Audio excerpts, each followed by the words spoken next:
Pero cualquiera que quiera, o las personas que quieran comentar, ¿cómo sintieron el examen ustedes? ¿Qué es lo más difícil que fue para ustedes?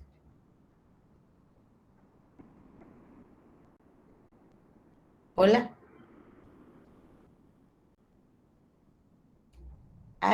Habemos 78 aquí. ¿Quién puede activar su micrófono?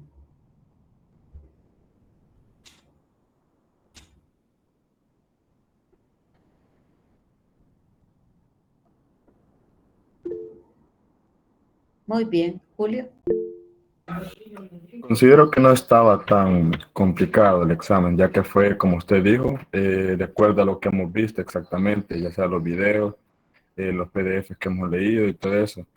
Si nosotros estudiamos todo eso, pues no lo sentimos tan complicado. Y quizás lo que estuvo un poquito difícil, podría decirse, pero no tanto, es la parte de las imágenes, de una imagen y la última, que era como de escribir un pequeño párrafo acerca de lo que estaba ahí. Pero lo contrario es, sí, estaban no tan complicados. Sí, lo otro era memoria y comprensión, pero lo otro era argumentación por parte de ustedes, ¿verdad? Entonces allí es donde, si no se ha leído, si no se ha comprendido, no se puede argumentar. Y también si no se agudiza la observación. Y es eso, porque los otros, los exámenes de selección múltiple, hasta adivinando a veces puede hacer uno la respuesta, ¿verdad? No es que así es siempre, pero cuando uno tiene dudas, y siempre le dicen en los exámenes, no deje ninguna, porque uno puede también hacer eso, ¿verdad? Pero sí, me parece que vamos a tener que, por parte de ustedes, hacer las lecturas más extensas, ¿verdad? No quedarse inmediato para tener elementos de argumentación. Daniela. Buenos días. Como decía Julio, ¿verdad? Para mí, porque siendo sincera, no la comprendí. La pregunta que quizás sentí más confusa, no difícil, sino confusa, fue la de la primera imagen, la que era el párrafo. Ese, sinceramente, sí no lo entendí, pero por lo demás, creo que sí estuvo bastante bien el examen. Bueno, muy bien.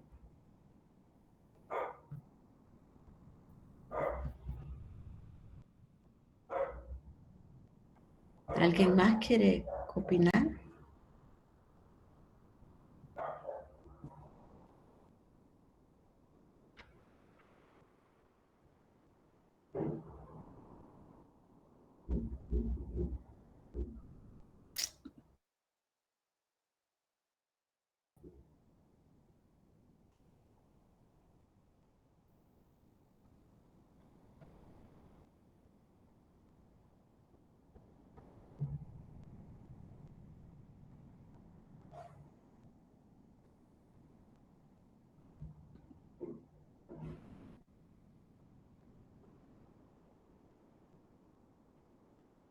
Me desconectó por momentitos el internet. Bueno, ¿alguien más quiere participar?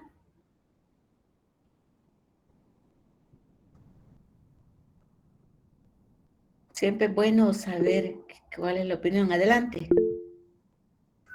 Buenos días, licenciada. Yo tenía una duda.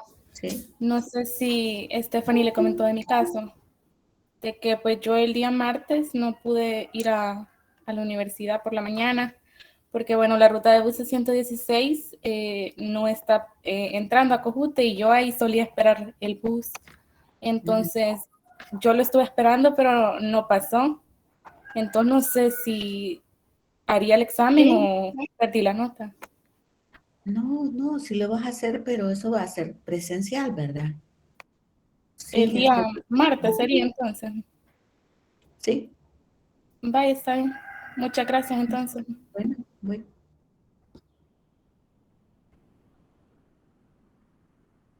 Ujú. ¿Alguien más? Bueno, los que faltaron realmente, fuera de lo que tienen que dar una justificación, siempre hay que avisar, ¿verdad? Y fue adecuado que le avisaran al asistente. Y luego ella me lo trasladó, tomé los nombres de las personas que eran. Eran 3 nada más que tuvieron la notificación a ella. De los demás, no sé, tengo inscritos 114, se presentaron 106. 106 personas se presentaron. Y una sugerencia siempre cuando uno hace examen, hay que verificar las papeletas, cuántas papeletas finalmente recibe o cuántos documentos que requieren, que han pasado por una prueba y quienes se han presentado, ¿verdad? Entonces uno siempre tiene que cotejar lista con las papeletas. Y esto porque van a ser ustedes profesores también, profesoras de grupos, o se van al call center, pero bueno, ese es el por qué uno cuando es una prueba tiene que estar cotejando con la asistencia y por eso uno asiste. ¿Por qué? Porque luego vienen derechos que también ustedes tienen. Si por alguna justificación ustedes no están, yo verifico si estuvieron o no estuvieron. Porque también se le puede perder una papeleta a uno. Entonces yo verifico a ver cuántos son los que firmaron y si realmente la perdí o es que no llegó y me está diciendo que yo perdí la papeleta. Todas esas, porque a uno como profesor le pasan tantas experiencias, no digo que son intencionadas, pero le pasan. Y luego, pues uno puede hasta ser sancionado si uno comete un error de que perdió la papeleta, ¿verdad? Y se molestan y lo pueden llevar a uno donde sea, pero hay soluciones siempre, pero primero hay que verificar por parte de nosotros y nosotras como docentes el listado y el número de, en este caso, de guías que fueron resueltas. Y eso para que tengamos el cotejo de quiénes se presentaron y quiénes no. Y bueno, pues en cuanto al examen, me parece, yo ya revisé las de falso y verdadero, he revisado de falso y verdadero, las de selección múltiple. Realmente parece que la figura no fue para todo fácil de interpretarla. Y los elementos ahí estaban bien dados sobre todo si habían visto videos, si habían realizado la lectura concienzudamente de esas 5 páginas y de los otros documentos también que habían. Pero con respecto al cerebro, era de las 5 o 6 páginas, que era una noticia periodística, y los videos.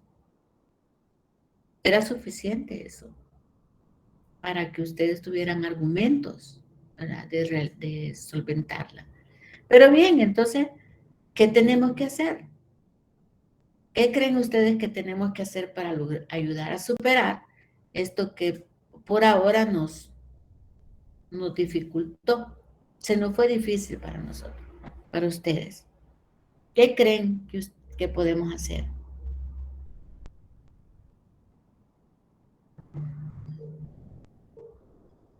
¿Será que no habíamos leído? ¿Será que nos hace falta nivel de comprensión en la lectura?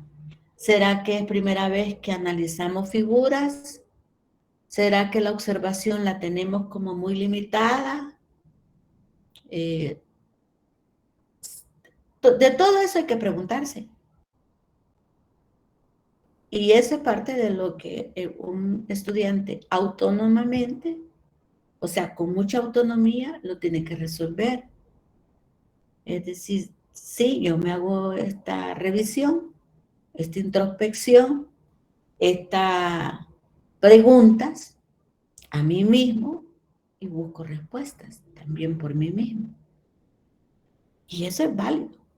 Así que allí queda esto. Lo otro que les quiero comentar, que el día martes No estaré yo, pero sí habrá clases. No estaré yo, pero sí habrá clases. Y les solicito que también sean permanentes en la asistencia aquí en lo virtual.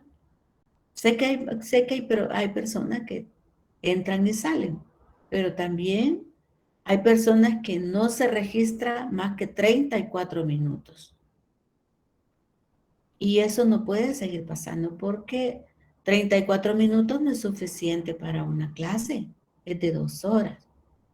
Y si también llegan tarde o no llegan a la clase presencial, pues ya hay otra limitante. Y luego si no leen, hay otra limitante. Y si leen y no tienen suficiente nivel de comprensión, hay otra limitante, ¿verdad? Así que eso es lo que estamos por ahora solicitándoles a ustedes, ¿verdad? De que lo que tengamos que modificar, hay que modificar.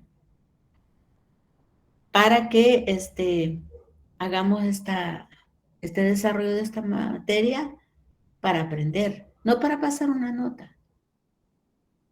Yo eso se los insisto a todos los alumnos. Es que yo no voy por una nota. Sí, yo tengo que asignarlo porque así me dice la administración académica. Pero no es por una nota la que yo voy a aprender o voy a hacer lo que sea por sacar una nota. No, lo que voy a aprender es para tener suficientes argumentos a la hora ya de ser profesional. Y ahorita están buscando ustedes, están arrancando en esa formación profesional. Y esa formación profesional, si es para la enseñanza, pues saben que tienen que tener mucho más, porque no es para ir a arreglar un carro. Aún para ir a arreglar un carro usted debe tener conocimiento, pero es un conocimiento empírico. Pero en el caso de ustedes que están estudiando, es un conocimiento académico con metodología para poder enseñar la lengua. Y se llama enseñanza. Y la enseñanza significa que yo debo estar dotado, no de todo, porque, por ejemplo, esta materia, yo no la había dado. Y la he tenido que ajustar a ustedes en lo que yo he estudiado y dicho, bueno, he estudiado esto, vi su programa, vi lo que ven, vi todo el plan de estudio. Aquí yo creo que esta historia universal la vamos a tratar de ser lo más motivadora que sea, que vaya bien enlazada con no ver historia por ser historia, como lo enseñan en las escuelas o no lo enseñan, ¿no? Sino una historia vinculada, sí, al aspecto que requiere el enseñarle la lengua francesa e inglesa, pero relacionada con hechos, porque todo, como hemos visto anteriormente, la lengua o el lenguaje surge en distintos momentos, igual políticos. El contexto es distinto. Usar palabras en un contexto adquieren significado y eso es lo que la lingüística reconoce, ¿verdad? Y la situación social, la situación política, la dimensión cultural, tiene mucho peso para aprender la lengua. Entonces, ¿qué es lo correcto del lenguaje? Pues ya vimos que no es que buscar, si queremos hablar la gramática y cómo se escribe, pues entonces está la Real Academia que habla con disque autoridad, ¿verdad? Pero la lingüística rompe casi un poco ese esquema. Pero bien, si nosotros revisamos casi todo lo que hacemos desde la escuela, desde primer grado hasta el doctorados y postdoctorados, como investigadores o investigadoras, lo que le exigen es que elabore texto. Lo que le digan es que utilice una gramática. Lo que le dicen es que hay normas para escribir. y hay normas para citar, ¿verdad? Pero también sabemos que muchos de los textos están escritos en lengua francesa y en lengua inglesa. ¿Y de dónde se han inventado esto de que las mejores publicaciones de las investigaciones están en inglés? Bueno, porque son países dominantes, pues los que hablan el inglés. Y es donde hacen más investigación. Y nosotros como salvadoreños podemos hacer investigación, sí. Y podemos publicar también. Y puedo publicar en inglés y en francés también, puedes. ¿Verdad? Entonces es eso, el móvil por el cual, o la argumentación por la cual ustedes tienen que prepararse profesionalmente. Entonces, lo que hacemos nosotros desarrollando las materias, cualquiera que sea, es dotarles de esos conocimientos y la metodología. Y ya dijeron ustedes que hacer la lectura de una figura es lo que más les costó. Entonces hay que buscar ejercicio, hay que ejercitar, hay que agudizar algo en nosotros para poder hacer lecturas y descubrir todo lo que hay ahí. ¿Nos han enseñado a eso? A lo mejor no. A lo mejor es la primera vez, como dicen que primera vez, que les tocó hacer esto. Entonces, cuando ustedes agarran una foto de su familia, igual, ¿qué es lo que ven? ¿Dónde están ustedes primero? Si están allí, si estaban chiquitos, estaban grandes. Pero hay otras, hay otras personas ahí que también la tienen. No se deben de centrar solo en un punto, tienen que ver todo lo demás. Hasta sus expresiones. Y eso hay mucha enseñanza en eso. Así que bueno, gracias por compartir lo que ustedes sintieron que fue difícil, que les falta, ¿verdad? Pues en ese proceso vamos a tomar nuevamente este ejercicio en todas las clases que vamos a tener para agudizar. ¿Qué creen que es lo que estamos buscando agudizar nosotros a ustedes?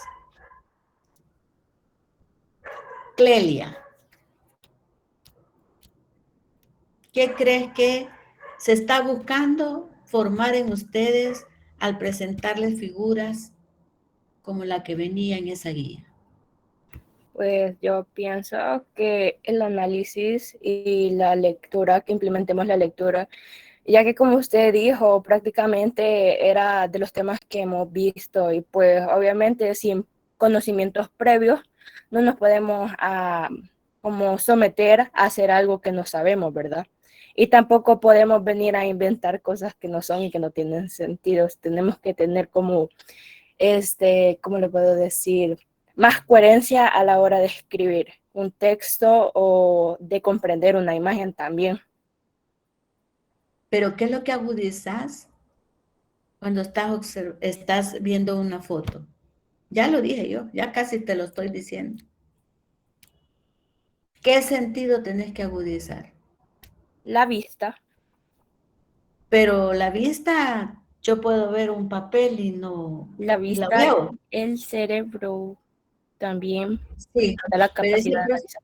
exacto. Y entonces eso se llama observación. Ese es el método de observación, es eso, hay que saber observar. Ver es una cosa, yo puedo ver el papel, pero si yo observo, ¿qué es lo que busco? Cuando yo digo observar, ¿qué es lo que busco? Y ese es un proceso que nosotros lo venimos diciendo, es un proceso de abstracción. ¿Por qué? Porque estás tratando de explicarte con tu sentido primero, la vista, pero luego ya mencionaste algo, el cerebro está poniéndolo a funcionar. Pero entró por la vista nada más. Lo primero entró por la vista, pero ya todo lo demás de comprensión, tenés que hacerlo también con las otras partes del cerebro. Y justamente eso es lo que estaban se les estaba pidiendo que agudizaran todas esas partes del cerebro para hacer la observación. Entonces, la observación es una de las metodologías que nos enseña mucho, Clelia. Prácticamente yo creí que en la primera parte tenía que ver algo con la neurociencia y con el mosaico que aparecía en la lectura de que nos dio de Laura Chaparro. Entonces yo lo relacioné un poco con eso. Bueno, no, ya está el profesor Carlos aquí, no lo había saludado por estar dándoles espacio a ustedes, pero buenos días, profesor. Buenos días a todos, un gusto estar con ustedes de nuevo. Bueno, tremendo gusto. Entonces, gracias. Vamos a comenzar ya la clase, ya di las orientaciones, que el próximo martes, ¿por qué no estaré yo con ustedes? Pero sí va a haber clases y quedará un trabajo con ustedes para ese día. Y no estaré, tengo siempre que avisarlo, eso es parte de nuestras normas como docente, no estaré porque tengo que asistir con una conferencia en la Academia de Policía. Y entonces es mi responsabilidad atender esta actividad. Así que por eso no estaré y es a la misma hora que tengo la clase. Y pues ya lo sabe el jefe y ahora lo saben ustedes, que son los que van a esperar ahí. Pero aunque yo no esté, trabajo va a haber, ¿verdad? Va a haber trabajo de orientación y desarrollo de clase. Bueno, vamos entonces a comenzar a presentar. Sí, Adriana. Buenos días. Tengo una duda en que si el resultado del examen se entregará el martes o lo vamos a ver en alguna plataforma. O no, el resultado no va a estar el martes porque yo tengo que terminar de revisar los documentos. Ayer yo traté de avanzar todo lo que pude para calificar, ¿verdad? Porque ya lo de seleccionar, eso ya está. Lo de seleccionar está. Pero los exámenes no lo voy a entregar ese día porque no lo quiero entregar yo a ustedes, ¿verdad? Y no voy a estar. Entonces mejor lo entregamos hasta el próximo martes. Es eso. Pero sí lo van a ver en la plataforma, yo les puedo poner la nota ahí y buscan en el aula. Eso sí lo podrán hacer. Pero como tenemos orientaciones, ¿verdad? Que todo proceso de evaluación y todas las entregas las tenemos que dar, como ya no son en línea, tienen que darse a ustedes personalmente. Pero bueno, gracias por hacer la pregunta y vamos a tomar esa en consideración y voy a abrir un espacio en el aula para ponerles la nota, ¿verdad? Porque recuerden que cuando es una actividad evaluada, el aula aparece que tiene que ser una actividad evaluada y se lo voy a poner y ahí le voy a poner la calificación.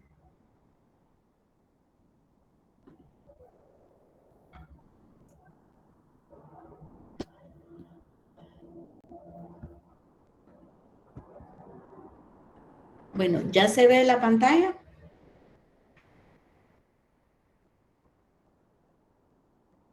Sí, ya se ve. Muy bien. Vamos entonces a comenzar la clase del día de ahora, que se llama Taxonomía Lingüística del Castellano. Esto ya corresponde a la unidad 2. Ustedes en una programación que tienen ahí en el aula aparece esta como de la primera unidad, pero la pasamos para la unidad 2, ¿verdad? Entonces vamos con Taxonomía Lingüística del Castellano. ¿De qué otra manera se conoce el castellano? ¿Alguien quiere comentar? ¿O responder? ¿De qué otra manera? Del español. Entonces, castellano o español, ¿verdad? Bueno, como resumen de la clase, que ya está puesta también aquí en esta lámina, vimos que abordamos aspectos generales del lenguaje en relación con la neurociencia. Por eso el cerebro, por eso el estudio, yo le he dicho, el estudio de la neurociencia no es solo de una especialidad o de una profesión. Es de mucho. Pero como vieron ustedes ahí, pusieron a un médico que estaba hablando sobre el cerebro y señalándolo.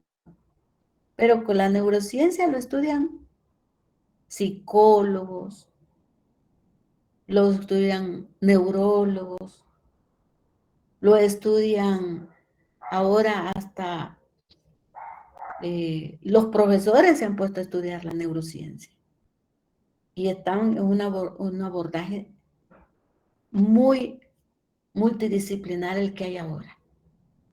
Entonces, 2 abordajes se han tratado en este proceso de estudiar el lenguaje y se ha visto la parte evolutiva y el otro mutativo, que era la última pregunta, la que ustedes tenían que argumentar. Además, se ha tocado respecto a la gramática y sus componentes. Mencionado y casi diciendo las líneas de lo que es la gramática. Ustedes ya van, ustedes en la licenciatura ven la gramática del lenguaje, tanto francés como en inglés. Y eso es parte de lo que hemos visto sobre el lenguaje, que tiene también esa forma de conocerlo, de saber cómo se escribe, y de todos sus componentes de la gramática. Establecimos que lingüísticamente no hay lengua mejor que otra. Y esto porque todo lo que se construye en términos de significado, ¿quién le da los significados? Así también construye el lenguaje que van a utilizar, la lengua que van a utilizar. Entonces vimos también sobre esto. Y que la comunicación, más bien, la lingüística, la lengua, tiene su principal función la comunicación. Y se preguntó mucho en qué consiste se explicó mucho sobre en qué consiste la comunicación, que se hace a través de la lengua. Bueno, entonces la gramática está presente en toda la lengua, en todo el uso de todas las lenguas existentes. Vamos a comenzar ahora con lo de la taxonomía lingüística, que se refiere al origen y a la estructura organizativa de la lengua.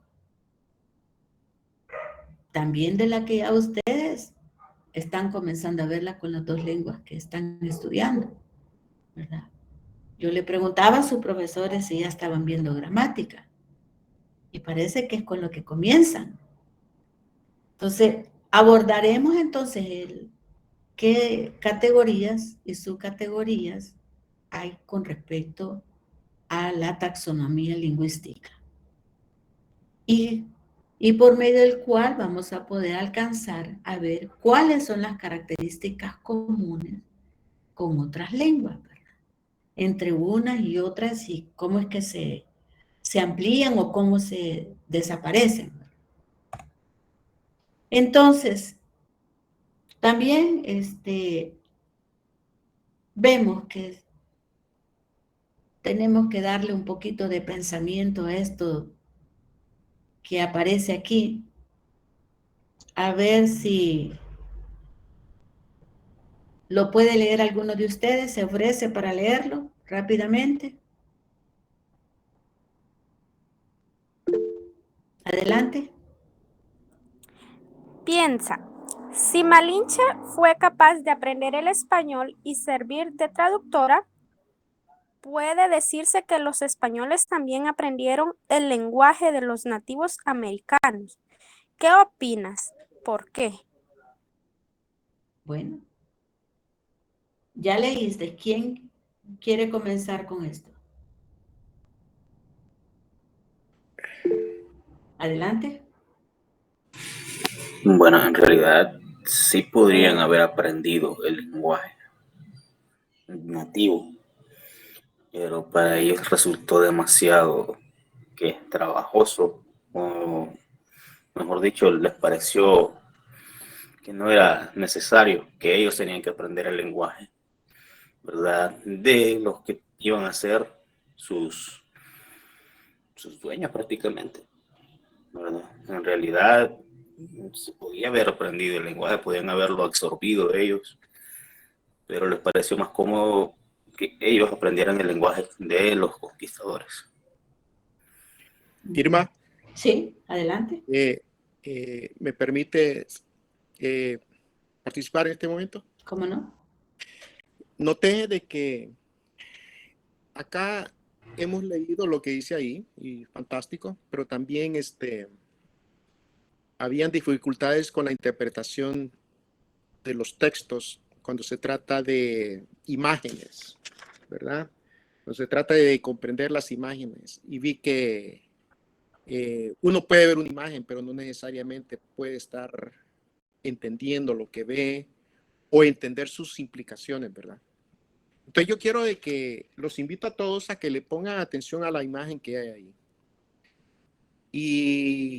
y reflexionen, porque no podemos separar, no podemos tener la imagen a un lado como que si no tiene nada que ver con el texto. Y por texto me refiero a lo que está escrito en oraciones ahí. Hay una relación entre ambos. Usualmente le damos más importancia, y no solo ustedes, yo lo digo porque también vengo de una práctica larga y lo he observado, y es de que muchas personas le ponen, cuando ahí está el texto, o sea, lo escrito, y está la imagen, la gente tiende a no darle importancia a la imagen. La dejan a un lado y creen que lo más importante es lo que está escrito. Pero quiero que vean algo. Hay una relación entre la imagen y el texto.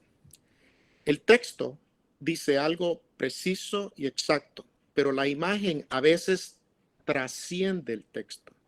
La imagen a veces o a menudo te da un razonamiento, te da una idea que el escritor no alcanza a cubrir con palabras. Así que en este momento la relación entre la imagen y el texto es una relación de complementariedad. Ténganlo eso siempre presente. No es que la imagen está a un lado y el texto está al otro lado, aunque se aparezca, por supuesto. Pero en realidad existe una relación entre ambos. El uno ayuda a comprender el otro. Entonces, en este caso, yo les invito a que, aparte de que ya leyeron el texto, quiero que le pongan atención a la imagen también. Y se pregunten, ¿qué está pasando en ese texto? ¿En qué lugar están? ¿Qué tipo de relaciones están ejemplificadas en ese texto? ¿Y está la Malinche ahí o no está? ¿Y qué hace o en qué posición está? Así que los invito a que le pongan atención a la imagen también, que este es el ejercicio que estamos tratando de introducir y lo vamos a hacer frecuentemente para complementarlo con lo que dice el texto. Así que de nuevo los invitamos a la reflexión. Adelante. ¿Hay alguien que quiera participar? Vamos, pónganle atención. Imagen y texto. Carlos, yo como ya estoy presentando, no veo quién está pidiendo la palabra, pero si tú lo ves. Fui yo el que, ok. En este momento, Mario Ernesto. Gracias. Primeramente lo que logro observar es que allí están los nativos indígenas, está un español y Malinche. También en la imagen se encuentra la serpiente emplumada, uno de los símbolos de México. Correcto. También logro observar que como que hay españoles por allí en el fondo. Muy bien, Mario. Muy bien, Mario. Entonces, Mario, ahorita en este momento, Mario está apuntando a quiénes están ahí. Está tratando de responder a quiénes están en esta imagen. Y también está atreviendo a decir, yo creo, por la presencia de la serpiente, dijo, que están en México. Vamos a ver qué dice Selena. Buenos días. Buenos días.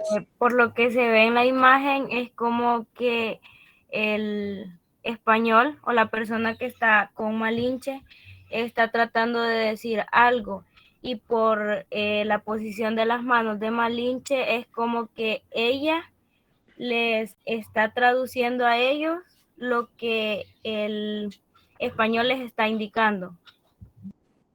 Muy bien. Clarisa. Buenos días. Buenos días. Sí, o sea, haciendo la comparación tanto como el texto como en la imagen, así como usted dijo que tratemos de ver ambas cosas y, o sea, en el texto nos dice que si hablaban ellos, o sea, los americanos aprendieron a hablar el idioma, y por lo que se ve en la imagen, él trataba de comunicarse, pero Malinche era quien lo estaba traduciendo, por lo tanto, ellos no aprendieron el idioma, siento yo, a mi ver, ¿verdad? Bueno, Adriana. No, disculpen, Clarisa. Yo participé, licenciado. Ok, discúlpeme. Adriana. Sí, bueno, haciendo la relación de la pregunta, ¿verdad?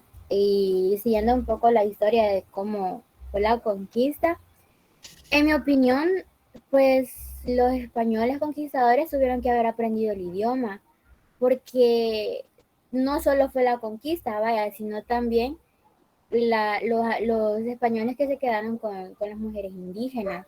Entonces, dudo mucho que la Malinche haya andado con cada pareja, va. Entonces, sí o sí tuvieron que haber aprendido el idioma o incluirles el español al dialecto que ellas hablaban o que ellos hablaban. Entonces, no todo el tiempo iba a estar la Malinche con ellos. Entonces, porque si lo ponemos así, cuando murió Malinche, ¿qué pasó? O sea, no tendría sentido si no hubieran aprendido, ¿verdad? Tal vez el trabajo de Malinche era estar con los de alto rango, con aquellos que tenían poder y poder traducirles, pues, entre jefes de tribus y los conquistadores. Pero así como las personas ya externas a esos sucesos, voy a decirlo, o tuvieron que aprender el idioma que se hablaba en ese tiempo, o tuvieron que imponer el español también. Muy bien. Ingrid. Sí, buenos días. Al igual que mis compañeros han opinado, para mí, según lo que yo observo en la imagen, los españoles no aprendieron el idioma. Sin embargo, Malinche era una intermediadora entre ellos, porque como se aprecia en la imagen, un español está queriendo realizar una acción, pero ¿quién ha servido para realizar esto? Ha sido Malinche, gracias a que ella pues conoce ambos idiomas, se podría decir. Entonces, solamente agregar eso. Bueno, muy bien. Bueno, vamos a... Acá quiero que sepan de que no se trata de que, yo estaba en lo correcto, tú te equivocaste. No se trata de eso. Todos tienen razón en parte. Y es que en realidad, como estudiantes, tenemos que entender algo. No siempre vamos a tener la razón en todo. Alcanzamos alguna parte. Quiero que vean que en el dibujo hay una relación de poder. Fíjense que la Malinche, fíjense en la posición en que está. Ella no está frente al español. Claro, se nota quién es el español, por supuesto. Lo pueden ver que anda una vestimenta que es de guerra en la época. Y aquí estamos ahí por el 1550, del año 1600. Pero Malinche está atrás de él. Entonces, ahora les diría una cosa. ¿Qué pasa si Malinche está atrás del español? Quiere decir de que aquí hay una persona que está dominando la situación. ¿Quiénes creen ustedes que está dominando la situación? Claramente son los españoles, ¿verdad? Entonces quiere decir que Malinche, y esa fue una de las acusaciones que le hicieron a ella, de que era cooperadora de los invasores. Entonces, en esta representación que ustedes están viendo, le vamos a llamar representación, que es un vocabulario más apropiado dentro de las ciencias sociales, En esta representación lo que ocurre es que Malinche es una colaboradora de los españoles. Está traduciendo para servir el propósito de los españoles. Si Malinche estuviese al lado de los enfrente del español, usen la imaginación. Si ese dibujo pasara al frente, en vez de estar atrás del español, estuviera al frente del español, entonces yo diría que es una relación de cooperación. ¿Por qué? Porque al estar enfrente, significa que ella está tratando de contribuir a la comunicación entre ambos. Los españoles estarían entendiendo a los indígenas y los indígenas estarían, o nativos, estarían entendiendo a los españoles, si ella estuviera en medio. Pero ella no está en medio. Ella está atrás del español. Por lo tanto, quiere decir que está tomando una posición clara de servicio a uno de los dos grupos que se están encontrando, que son totalmente diferentes. En este caso, Malinche le está sirviendo a los españoles. ¿Qué nos dice la historia? La pregunta, ¿puede decirse que los españoles también aprendieron el lenguaje de los nativos americanos? Sí. Y la prueba está en lo siguiente. Todos nosotros no sabemos. ¿Cuántos de ustedes conocen el náhuatl? ¿Y cuántos de ustedes conocen el español? Me parece que la respuesta es clara, ¿no? Quiere decir, y alguien lo mencionó acá, quiere decir que la lengua que se impuso es una, y la lengua que logró imponerse es el español. Entonces, ¿qué ocurre? Aquí hay una relación de poder. Y eso es lo que vamos a ver con el lenguaje. Que el lenguaje no es... Suena bonito desde el punto de vista neurocientífico, ¿va? Como un proceso natural en todos los seres humanos. Pero es un proceso que se da con relaciones de poder, de dominación. Y acá lo que ocurre es de que los españoles, históricamente, quiero que lo sepan, si no conocemos el náhuatl y todas las lenguas indígenas de América, y el idioma que conocemos todos, el idioma, llamémosle, dominante, es el español, es porque los españoles, en su época, para la conquista, ellos consideraban que venían en nombre de Dios. ¿Ok? Venían bendecidos por Dios y en nombre de Dios. Y la función que ellos traían era colonizar a los indígenas, introduciéndolos al cristianismo. Entonces quiere decir de que los españoles, quiero que sepan, cuando encontraban textos en Guatemala, por ejemplo, que habían textos que eran representativos de la cultura maya, hay alguien que se destacó, que vamos a ver en el futuro, quemó todos los textos de origen maya. Y por esa razón conocemos muy poco acerca de los mayas. Entonces él quemó todos los textos porque dijo que eran textos que lo que buscaban era adoración al diablo. Los códices. Los códices. Y por tanto, destruyeron todo lo que pudimos conocer de la herencia cultural y de la sabiduría de los mayas. Lo hicieron. Ese resultado llevó a que ahora, respondiendo a la pregunta, ¿qué opinas? ¿Por qué? ¿También aprendió el lenguaje de los nativos americanos? Pues claramente, ellos no estaban interesados en aprender el lenguaje de los nativos. Al contrario, lo destruyeron. Trataron de destruirlo. Y en gran parte lo lograron. Hay que admitirlo. Porque el español es una lengua más fuerte en toda América. Pero quiero que vean algo. Que ellos no había una relación equitativa. Yo te doy, tú me das. Si tú me das, yo te doy. Esa es una relación equitativa. Ahí no había relaciones equitativas. Alguien lo mencionó aquí al principio. Es una relación de poder, dijo. Porque el conquistador, aparte de que ponía el control de la población en nombre del Señor, también buscaba la aniquilación de la cultura para el sometimiento de los indígenas. De tal manera que eliminaron todo lo que es producto de la cultura de los indígenas. Entonces, ¿aprendieron los españoles? Algunos Algunos aprendieron. Curiosamente, se cuenta en los documentos históricos que uno de los españoles dedicados a la destrucción de todo el arsenal de conocimiento maya, incluyendo los códices, esa persona se afanó tanto en destruirlo que terminó conociéndolo. Y fue el primer traductor de la lengua maya. Entonces, a veces en la historia las cosas actúan de manera irónica, que alguien buscando la destrucción del enemigo o del otro, resulta que termina asimilando al otro dentro de lo que conoce en su cultura. Pero en todo caso, lo que importa acá es que quiero que lleven en su mente para lo que está por venir, y es de que el lenguaje ahora lo estamos abordando ya desde un punto de vista social e histórico. Sabemos que todos tenemos capacidad de aprender. ¿Por qué? Porque todo lenguaje tiene una gramática. Por eso es que Malinche pudo aprender también el español. Sin embargo, sabemos, y eso es lo que vamos a ver más profundamente a partir de hoy, sabemos también de que el lenguaje expresa relaciones de dominación. Y eso es lo que veremos.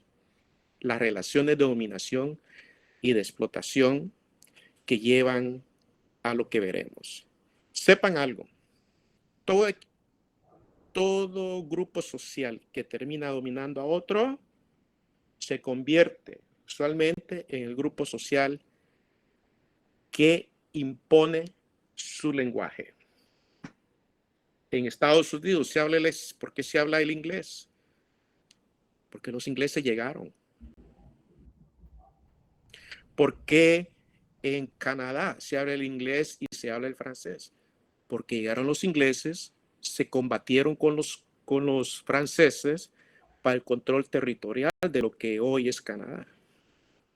¿Y por qué en América todos hablamos el español?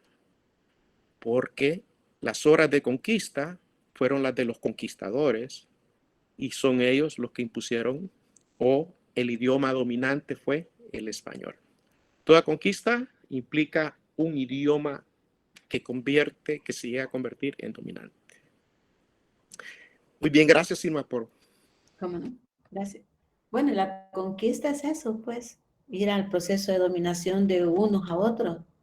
Y ahí hay una serie de acciones en ese gráfico, ¿verdad? En esa representación que está ahí de la llegada y de la imposición de muchos. Solo la actitud de sus manos y la manera en cómo está dirigiéndose y estar al frente, y hasta los que están al frente con una actitud de oír y sumisión, es porque hay una relación de poder allí en ellos, ¿verdad? Si ustedes fijan acá, miren la actitud y ella, como ya lo mencionaron, está atrás. Y todos los demás, si ustedes estos que no se logran ver muy bien acá, pero estos son también españoles, están también buscando dominar algo, ¿verdad? Dominar a ese territorio que llegaron, pero no solo el territorio, sino a todos los que viven. Y lo primero que fue imponerles la lengua. Una lengua que no era la de ellos. Y eso ya después se traduce en toda una colonización, porque de ahí para acá nosotros comenzamos con el proceso de colonización. Pero primero fue la conquista. Primero fue como buscar todas aquellas acciones de dominación. La dominación después se pasa en otro proceso. Pero bueno, vamos a continuar y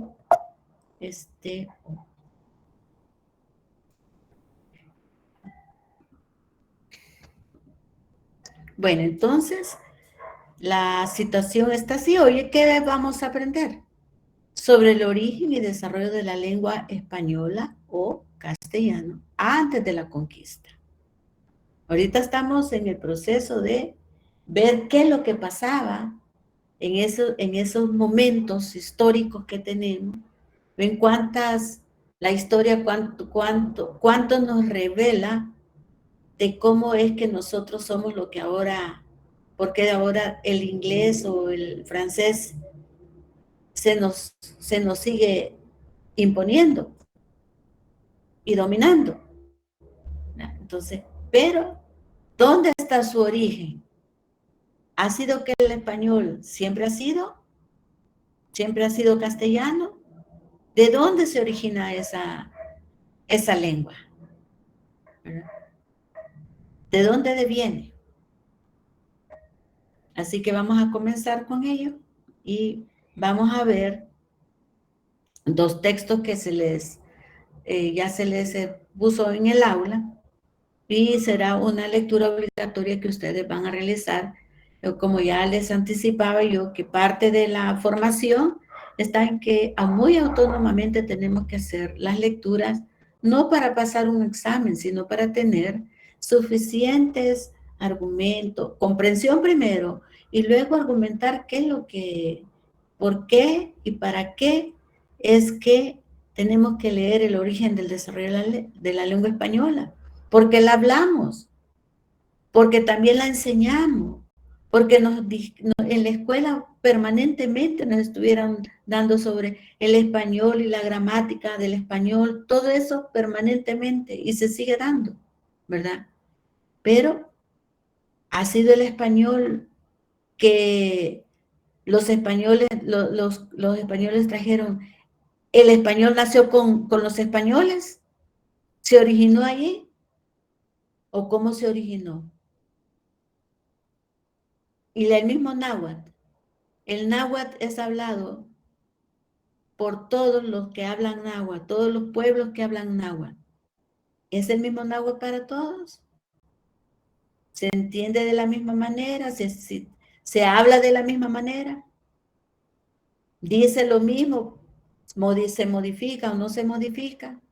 Entonces, eso es lo que vamos a comenzar a ver. Pero hay que leer sobre esto. Entonces, se les está poniendo dos bibliografías que ustedes tendrán que revisar, leerla, comprenderla. Y si hubiesen una pregunta también, para eso está el asistente también, para que cuando hayan dudas, ustedes busquen y bueno, tenemos esta dificultad, nos podría ampliar sobre esto, ¿verdad? Ya la asistente va a tener que dividirlos en grupos o como ella considere, ¿verdad? Ya tiene unos grupos elaborados para poderlos atender, pero ella tendrá que hacer conjuntamente con ustedes si se les presenta dificultades y quieren debatir antes. Así que esta lectura, ¿verdad? Que se dice de carácter obligatoria porque nos lo estamos poniendo nosotros como profesores, ¿verdad? Y estamos sugiriendo que estas son elementales leerlas, elementales, no tan solo básicas, elementales. Si ustedes encuentran otro, también es válido, pero estas son elementales para avanzar en los contenidos y comprender, ¿verdad?, lo que estamos tratando del programa, que nos indica, bueno, hay que ver el origen. ¿Por qué el castellano y el español? Bien, vamos a ver entonces ahorita los videos que ya están también en el aula. Voy a dejar de presentar aquí para poder incorporarme a los videos.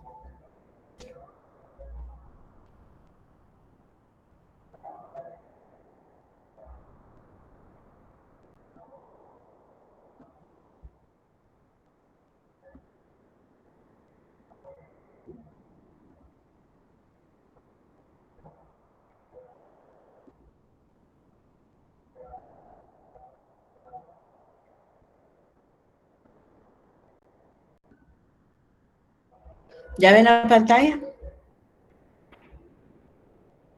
Hola. Sí, ya se ve. Ya se ve. Bueno, vamos entonces con el primer video.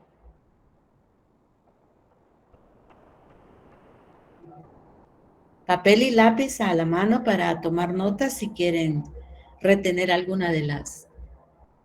Ay, ¿por qué se metió aquí?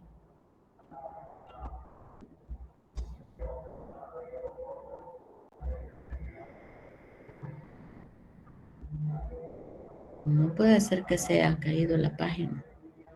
Estamos con el de los indoeuropeos. Sí. Ok. Si no logro yo, Carlos, tú lo puedes presentar, porque estoy teniendo problemas aquí, no sé, quizás se ha caído el sistema. Gracias por la paciencia, muchachos. La tecnología y sus virtudes.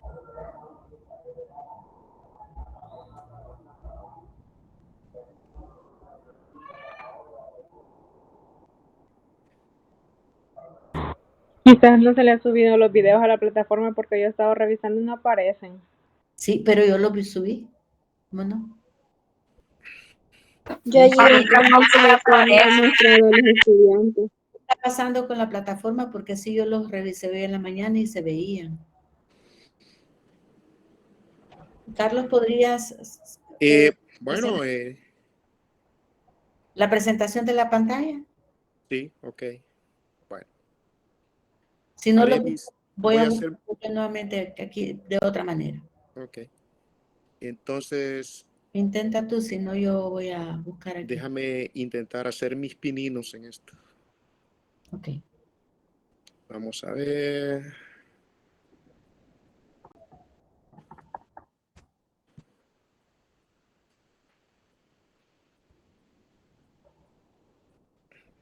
¿Pueden ver?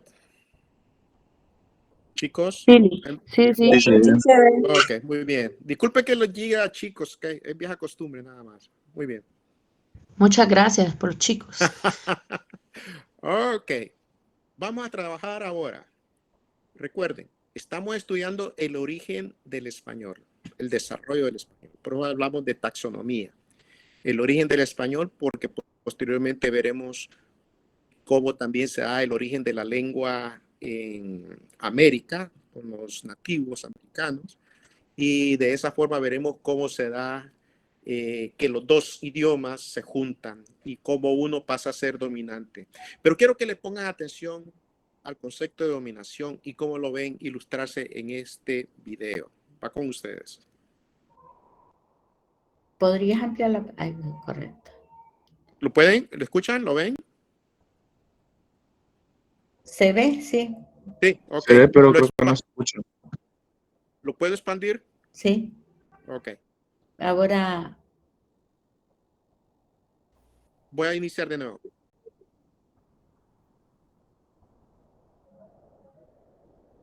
pero no se escucha. No sé. ¿No se escucha? No. No se escucha. Voy a apagar yo el micrófono y Dele volumen a su dispositivo, a su computadora. En la parte de la computadora. Está que revienta de volumen esto. Acá lo escucho para quedar Pero solo. es que le ha dado volumen en YouTube. Tiene que ser en la computadora. Bueno, veamos. Ahora. Ni aún así. ¿Está bien? No se escucha aún. Licenciado, disculpe, si gusta, comparta el link aquí en el chat y le voy a ayudar a presentar. Ok. Magnífico.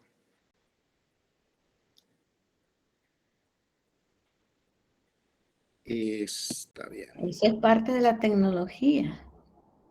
Sí, pero no estamos perdidos. Lo que pasa es que estamos lejos. No. Los videos ahí están, si yo los vi hoy en la mañana de la plataforma. Voy a colocar el chat. En el chat. No, pero Irma, solo la presentación aparece. Sí, ahí están. Ahí está el link. Ok, deme un momento, le voy a presentar dentro de unos segundos, permítanme. Perfecto. Gracias, Dagoberto. No sé qué, nosotros estamos aprendiendo con ustedes también.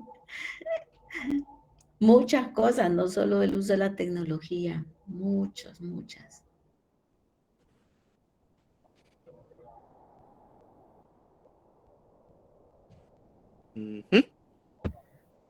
¿Me confirman, por favor, si escuchan el audio? Ok. Desde Portugal hasta la India, Oh, la expansión de una etnia desde las estepas se escucha como que estuviéramos en una fiesta. Ok, perfecto.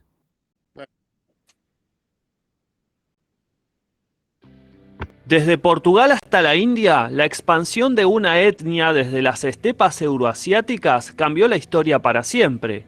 Se sabe que sus migraciones fueron rápidas y que habrían logrado dominar o influenciar con el uso de la tecnología y la guerra a numerosos pueblos que fueron encontrando a su paso. Por ejemplo, en la península ibérica reemplazaron a todos los varones en pocas generaciones. En las Islas Británicas eliminaron totalmente a los creadores de Stonehenge. Cuando entraron en la India, crearon una sociedad de castas que existe hasta el día de hoy.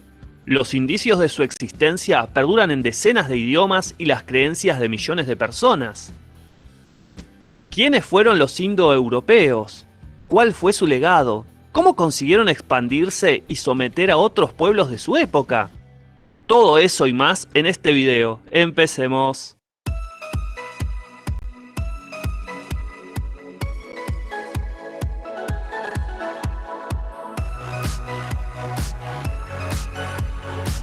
El inglés, el español, el hindi o el ruso, entre otras decenas de idiomas más, comparten un origen en común. No es ni el latín ni el sánscrito, sino uno más antiguo aún. 3.200 millones de personas utilizan en su día a día un lenguaje que desciende del proto-indoeuropeo, que se hablaba en las estepas que bordean el norte del Mar Negro y el Mar Caspio. ¿Quiénes fueron los responsables de la expansión de esta familia de idiomas a lo largo y ancho de buena parte de Eurasia? Parecen haber sido un pueblo de ganaderos y guerreros bautizados como Yamnaya. Aunque su migración desde las estepas de Eurasia comenzó hace 5.000 años, ha perdurado evidencia de su cultura. Una de las más características son los túmulos que levantaban como tumbas llamados kurgans, donde no solamente enterraban a sus muertos, sino también animales como caballos u objetos elaborados en bronce. Este es un dato muy importante que podría explicar parte de su éxito posterior en dominar a otras culturas y territorios. En aquella época, los metales eran conocidos y utilizados en Europa y el occidente de Asia, especialmente el cobre, pero los Yamnaya eran poseedores de una tecnología superior al utilizar el bronce, que se conseguía al fusionar el cobre y el estaño. El bronce ofrece ventajas sobre el cobre, como mayor resistencia y durabilidad en su uso, formando parte de armas y herramientas. Otra clave de la capacidad de este pueblo para extender sus dominios fue la utilización del carro como medio de transporte. Hay quienes dicen que los carros no los inventaron los Yamnaya, pero sin duda fueron muy importantes en su cultura. Pero además de los carros, contaron con la ayuda de un aliado indispensable en las estepas que otros pueblos no tuvieron. Al domesticar a los equinos, fueron los primeros en tener acceso a una herramienta que les permitía transportarse rápido largas distancias, y significó también un factor de superioridad bélica por sobre los demás pueblos de la época. Pero los Yamnaya no solamente se sirvieron de tecnología o caballos, sino que también la biología les jugaba a favor. Se trataba de una etnia físicamente más fuerte que los pueblos agricultores de su época. Eran más altos y robustos, en parte por su alimentación rica en proteínas y en otra por su predisposición genética a ser altos. En promedio medían 1,74 m. Esto puede parecer poco extraordinario, pero en general eran mucho más altos que los pueblos europeos agricultores que habitaban más hacia el oeste. Incluso se han descubierto restos de varones Yamnaya de 1,90 m de estatura. Parte de su buena salud y altura se debió a que como ganaderos tenían acceso a proteínas de calidad, no solamente de la carne, sino también de la leche. Buena parte de la población poseía la capacidad de digerir la leche después de la infancia, característica que los pueblos que se basaban en la agricultura y la caza y la recolección no poseían. Gracias a esto, podían consumir proteína de calidad de forma frecuente sin necesidad de sacrificar sus existencias de ganado y sin tener que procesar la leche. Así que si tenés ascendencia europea y tolerás la lactosa, es probable que tengas a algún antepasado de esta etnia en tu árbol genealógico. Además de ser generalmente musculosos y altos, poseían mandíbulas fuertes y anchas. El arco superciliar era pronunciado. El color de la piel era blanco, pero de una tonalidad intermedia, no tan blancos como los nórdicos y los bálticos, comparable al tono de piel de los pueblos mediterráneos. Generalmente el pelo era oscuro o castaño y los ojos marrones, aunque probablemente poseyeran individuos rubios y pelirrojos entre ellos. Aunque ser un Yamnaya rubio o pelirrojo no era la norma, probablemente los habría y muchos poseían los genes de forma recesiva. Más adelante empezaron a volverse características mucho más comunes entre sus descendientes, especialmente en el norte de Europa, algo de lo que ya se ha hablado en videos anteriores. Algunos investigadores creen que parte de su éxito en conquistar o influenciar vastas zonas de Europa y Asia se debió a que en esos tiempos una plaga de peste negra habría sacudido a las primitivas culturas existentes, despoblando grandes asentamientos y dejándolas vulnerables frente a un poder externo. Cuando entraron en las islas británicas ricas en metales, reemplazaron a la población local en pocas generaciones. Los creadores de Stonehenge fueron borrados de la herencia genética de las islas a partir de su llegada. En la península ibérica reemplazaron a la población masculina también en pocas generaciones. Los habitantes anteriores quedaron representados en el acervo genético de la población solamente por herencia materna. Para ser más directos, al parecer eliminaron o desplazaron a todos los varones y procrearon con las mujeres que encontraron a su paso. Los que se dirigieron a la India crearon una sociedad de castas donde se ubicaron en el tope de la pirámide social. Eso explica la relación genética entre europeos y las castas superiores del brahmanismo. Con su expansión, Eurasia entró de lleno en la Edad de Bronce y surgieron importantes civilizaciones en Europa, Anatolia, Persia y la India. Pero además de los restos arqueológicos, nos dejaron indicios vivos de su existencia. Con el estudio comparativo de lenguas vivas y muertas, surgió la evidencia de un idioma común ancestral que vinculaba al latín, al sánscrito, al hitita y numerosos otros lenguajes que todavía se utilizan comúnmente. Se lo conoce como proto-indoeuropeo y se ha logrado reconstruir parcialmente, aunque nunca llegó vivo al advenimiento de la escritura y obviamente las grabadoras no existían hace 5000 años. Buscando las raíces de las palabras que sus descendientes idiomáticos comparten, se llegó a recrear de la forma más precisa posible. Para tener una idea de cómo sonaba, es el idioma en el que mantienen una conversación el ingeniero y el androide David en la película Alien Prometheus. Pero para muestra en este video y evitar un strike por derechos de autor, les dejo un ejemplo de proto-indoeuropeo. Aclaro que no soy un experto en el idioma, pero acá van los números del 1 al 10. Oinos, Duo, Treyes, Cuetoures, Penque, Suex, Septem, Octou, Gneun, Deckhempt. Es evidente que estos habitantes de las estepas dejaron huellas imborrables que persisten entre nosotros, marcas que nos permiten mirar hacia atrás y reconstruir un poco ese pasado de culturas que se abrían paso en un mundo salvaje e inhóspito, donde imperaba la ley del más fuerte y nada estaba dado por seguro. Gracias por tu visita. Antes de irte, no olvides regalarme un like y suscribirse si todavía no lo haces.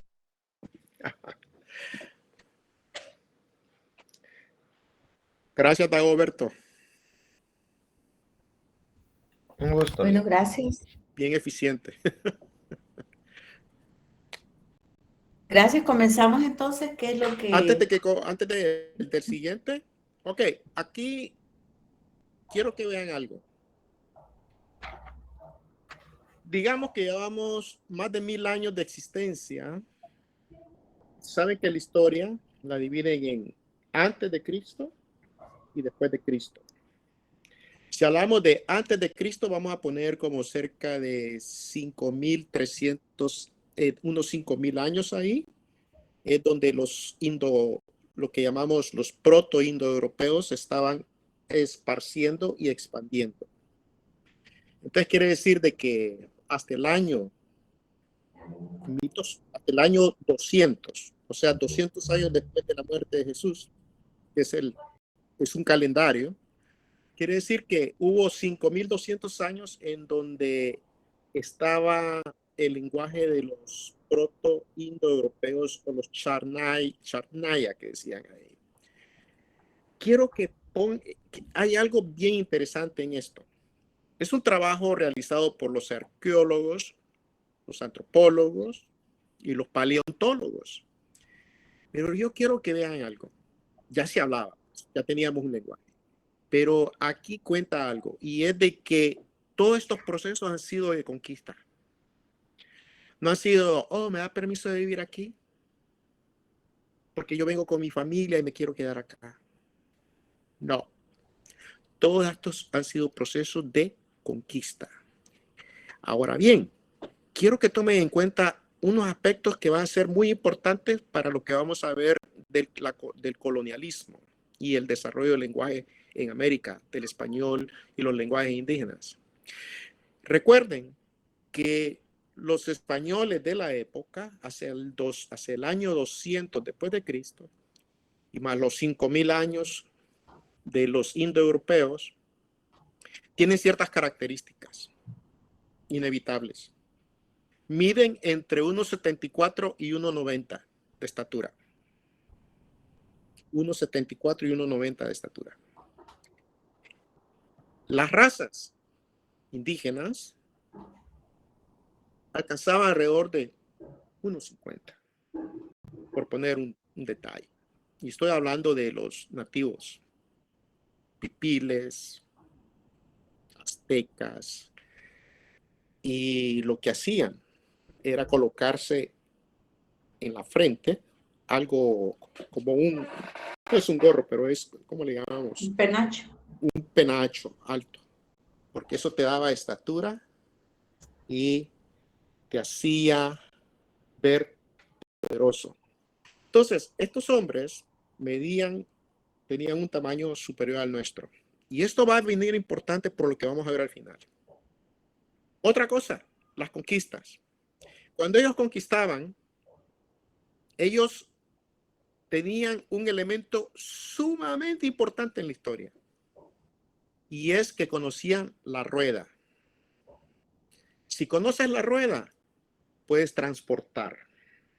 Puedes transportar pertrechos de guerra, puedes transportar familia, soldados, pero aparte de eso, conocían también el caballo. En América, los caballos vinieron de España, quiero que lo sepas.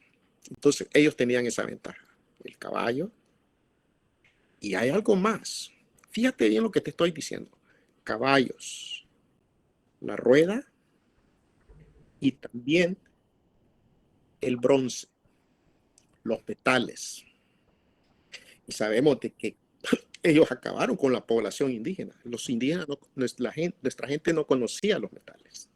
Entonces fueron 3 factores decisivos en las guerras y en las conquistas para cuando ellos vinieron. Ya ellos tenían 5000 años de esa experiencia acumulada para cuando ellos vinieron a América. Pero en todo caso, acá va. El origen de hace 5000 años es indoeuropeo. Ahora vamos a ver qué pasa. Las lenguas cambian constantemente. Son de origen histórico. Y la guerra tiene un fundamento importante. Las guerras de esta época, quiero que sepan algo, eran guerras de sometimiento. Atacabas, sometías. Las mujeres eran violadas. ¿Por qué? Las mujeres eran violadas para generar hijos y convertir los hijos en esclavos. Y los hombres, si no morían sacrificados, servían de esclavos. Ese es el estilo de las guerras. Entonces quiere decir que el trato hacia la mujer de la época, más de 5000 años, ha sido como un objeto. bajo las características de la historia, de la época. Entonces recuerden, las guerras de sometimiento, las guerras de dominación son, 1, obtener recursos. 2, someter a la población con esclavos. 3, tomar a sus mujeres, ¿verdad? Y convertirlas en servidoras. Quiero ponerle un toque que tiene que ver con la historia y la sociología. Gracias, Irma. Vamos con el siguiente.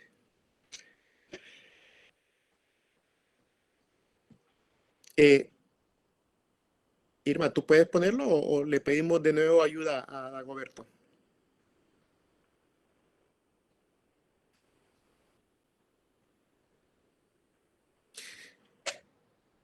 Irma, no te escuchamos. Pásale por favor por el chat, si nos puede volver a apoyar Dagoberto. Porque no. Dagoberto, ¿me escuchas? Sí, aquí estoy. Ok, Compártame gracias, el link, por favor. Entonces te voy a pasar el link. Ok, gracias. Permíteme. Y gracias a todos por la paciencia.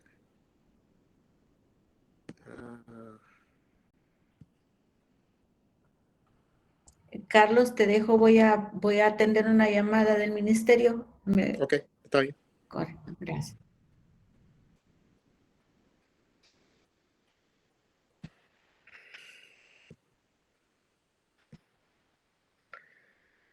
Ok, vamos a ver. Ok, Dagoberto, ahí está.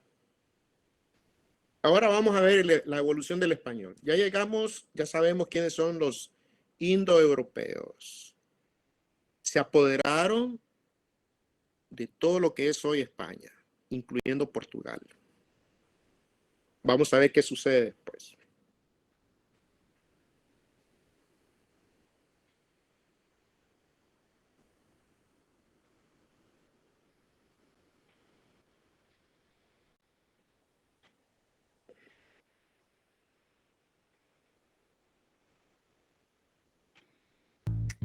El idioma español, o también llamado castellano, es la segunda lengua del mundo por el número de personas que la hablan como lengua materna, solamente por detrás del chino mandarín, y su expansión y globalización crece a grandes pasos. Pero ¿cuál es el origen del español? Prepárate a iniciar un viaje en el tiempo y descubrir cómo se forjó esta lengua aprendiendo el origen y evolución del español o castellano.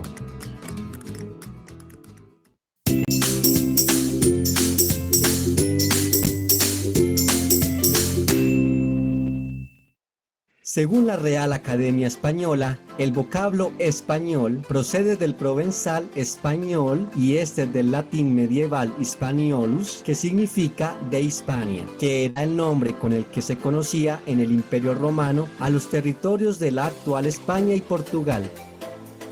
Al igual que otras lenguas romances como el portugués, el catalán, el gallego, el francés, el italiano y el rumano, el español o castellano proviene del latín, ya que gran parte del territorio de la península ibérica fue conquistado por el Imperio Romano.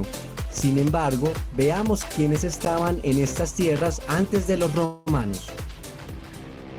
Hacia el siglo VI a.C., los ibéricos comenzaron a mezclarse con los celtas, que eran poblaciones dispersas en la península ibérica, al igual que otros pueblos como los tartesios, los celtíberos, etc., y cuyas lenguas llamadas prerrománicas dejarían huella en el latín que llegaría después. No obstante, todos estos pueblos carecían de una unidad lingüística. Más adelante, en el siglo III a.C., comenzó el proceso de romanización, comenzando la gloriosa era del Imperio Romano, el cual designó el nombre de Hispania a estos territorios. Como todos los grandes imperios de la historia, el Imperio Romano de Occidente no sería eterno y vio su caída hacia el año 467 de nuestra era.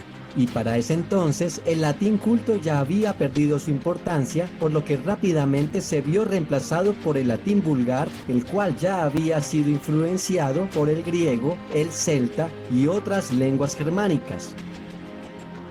Inmediatamente después de la desaparición del Imperio Romano, pueblos de origen germánico denominados visigodos ocuparon España y dominaron la península hasta el año 711, que es cuando el ejército musulmán cruzó el estrecho de Gibraltar y los derrotó. Parte del legado lingüístico del pueblo visigodo lo comprenden palabras como albergue, tregua y guardián. Los musulmanes ocuparon casi la totalidad de la península, excepto las tierras del norte, y conformaron la provincia llamada Al-Ándalus, consolidándose después en el Califato de Granada.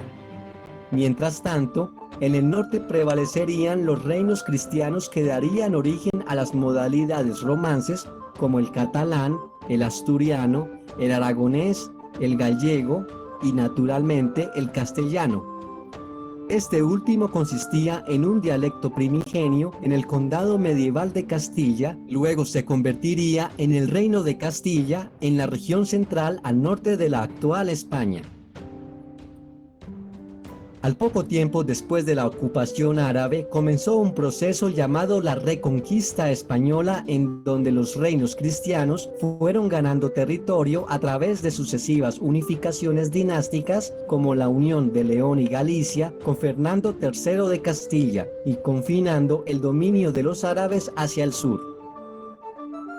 Entre finales del siglo X e inicios del siglo XI, se compusieron los primeros manuscritos en un dialecto romance claramente diferenciable del latín, denominados glosas emilianenses, provenientes del monasterio de San Millán de la Colliola en la comunidad autónoma de La Rioja, al norte de España, los cuales se consideran los escritos arcaicos más antiguos atribuidos al español y eran anotaciones que se escribían junto a textos en latín para que el público que no hablara esta lengua los entendiera.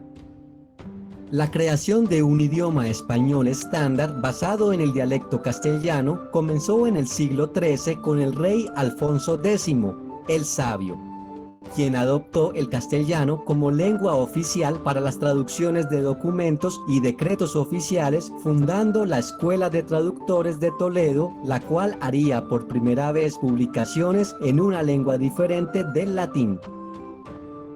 Toda una revolución cultural de la época.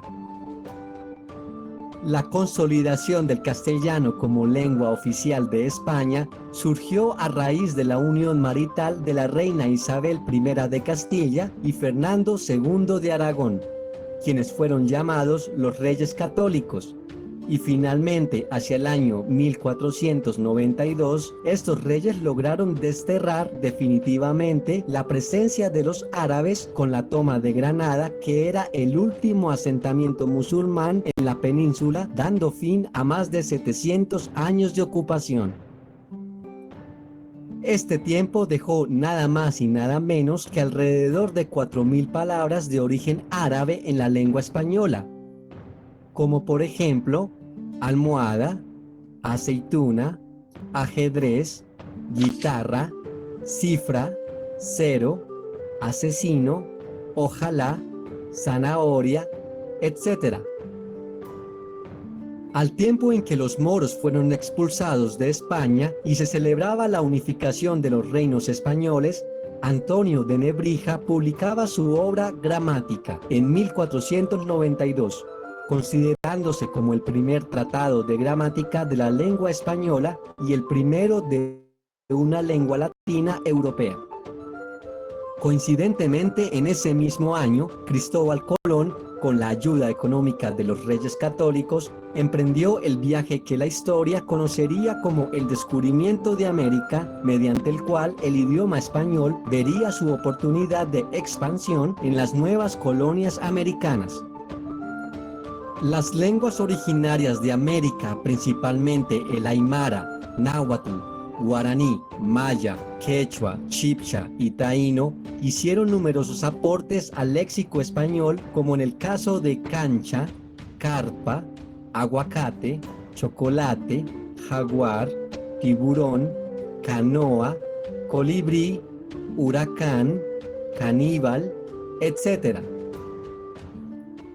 Hacia los siglos XVI y XVII, considerados los siglos de oro de la literatura española, el avance del español por el mundo era imparable y la lengua evoluciona hasta convertirse prácticamente en lo que es hoy. Miguel de Cervantes Saavedra escribe su obra magna Don Quijote de la Mancha entre 1605 y 1616 y se convierte en el libro en lengua española más traducido del mundo. En el siglo XVIII, más exactamente en el año 1713, se crea la Real Academia Española, cuyo fin es dar al español una norma definitiva y evitar los malos usos, lo cual regiría la unidad lingüística a nivel mundial. Más de 2 siglos más tarde, en el año 1991, se crea el Instituto Cervantes, el cual es una institución pública con el objetivo de promocionar y enseñar la lengua española por todo el mundo. Como datos curiosos del español, en la actualidad es la segunda lengua más hablada de los Estados Unidos después del inglés. El español es el tercer idioma que más se escribe en Internet y casi el 8% de los internautas se comunican en esta lengua. No obstante, ocupa el segundo puesto en las redes sociales, tanto en Facebook como en Twitter, y también es el segundo idioma en importancia en Wikipedia. Los 5 países con más hispanohablantes son México con 132 millones, Estados Unidos con 42 millones de hispanohablantes nativos y más de 11 millones que lo hablan como segunda lengua, Colombia con 50 millones, España con 47 millones y Argentina con 44 millones. Y esto es todo por hoy. Si te gustó este video, no olvides darle like y suscribirte.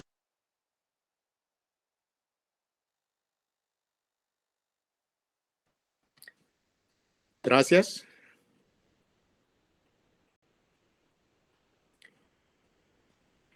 Bueno, Irma, ¿estás ahí?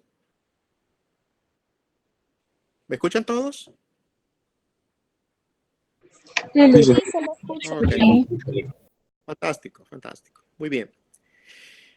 Entonces, quiere decir de que en los videos creo que deben de tener, que vamos a tener bien claras algunos preceptos. El más importante es que las lenguas se desarrollan como los niños. Nacen, crecen, envejecen y mueren. Muchas lenguas han muerto.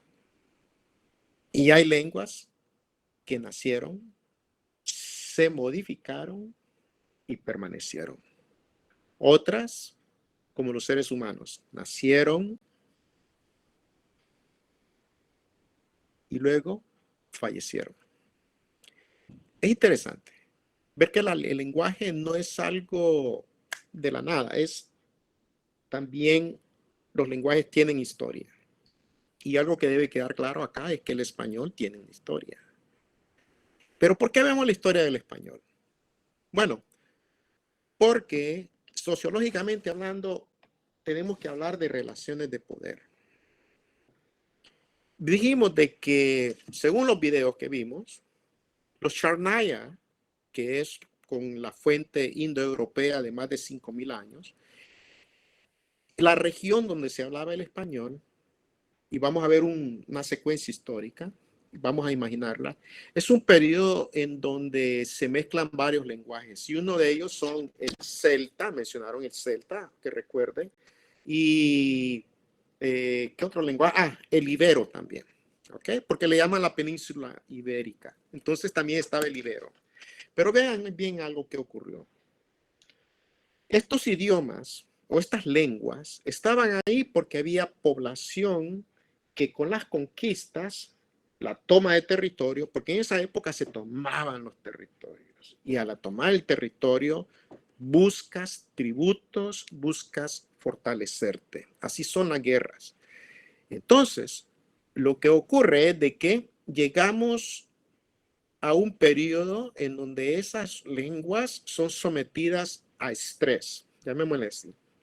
Y es porque se desarrolla el Imperio Romano.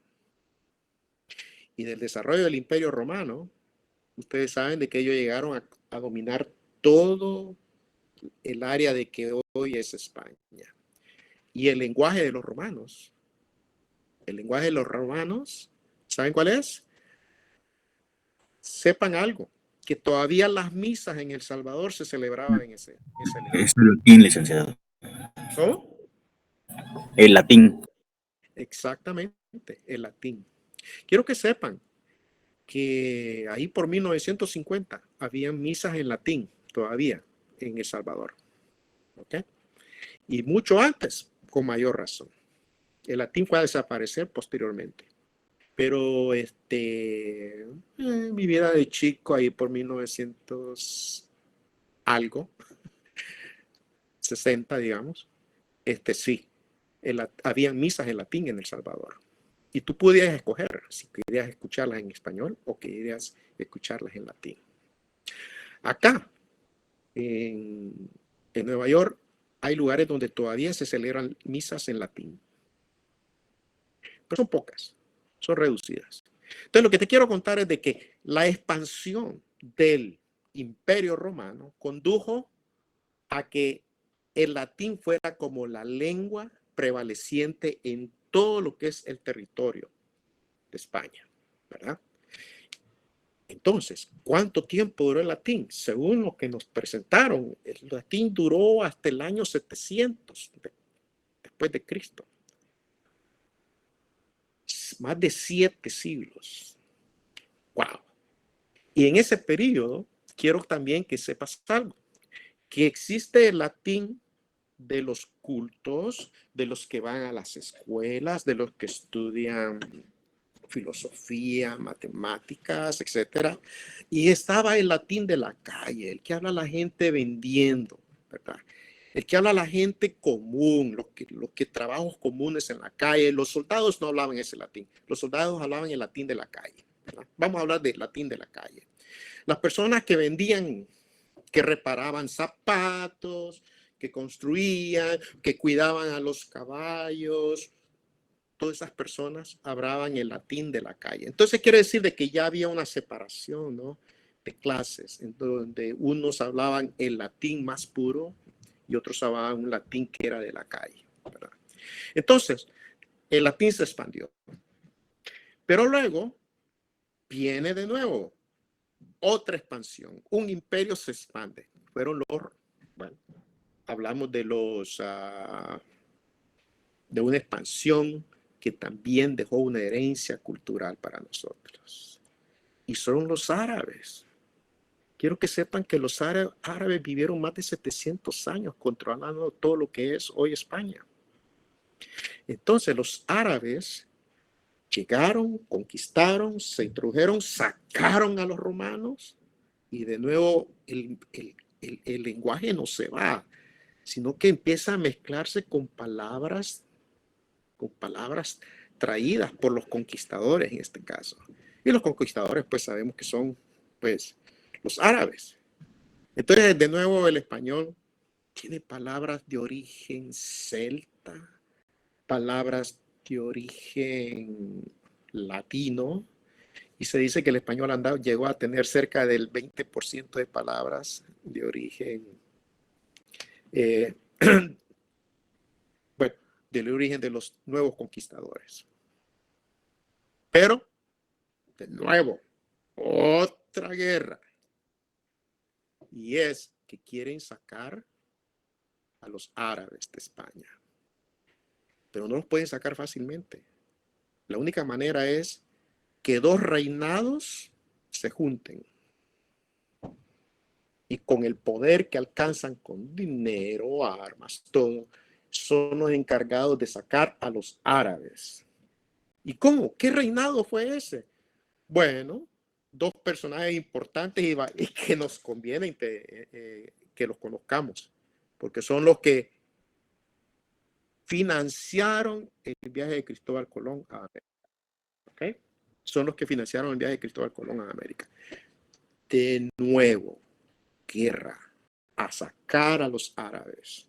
Y para esto se unen dos reinados, el de Isabel, la reina Isabel de Castilla, y el otro es, ¿cómo le llamamos? El Fernando II de Aragón. Recuerde que los reyes se unen para hacer guerras, ¿okay? Se casan para solidificar las relaciones, y eso fue lo que hicieron. Y así tenemos que sacaron a los árabes. Pero España tiene muchas raíces árabes también. Y el español tiene muchas palabras de origen árabe. ¿Okay? ¿Quién de ustedes no conoce lo que es una almohada?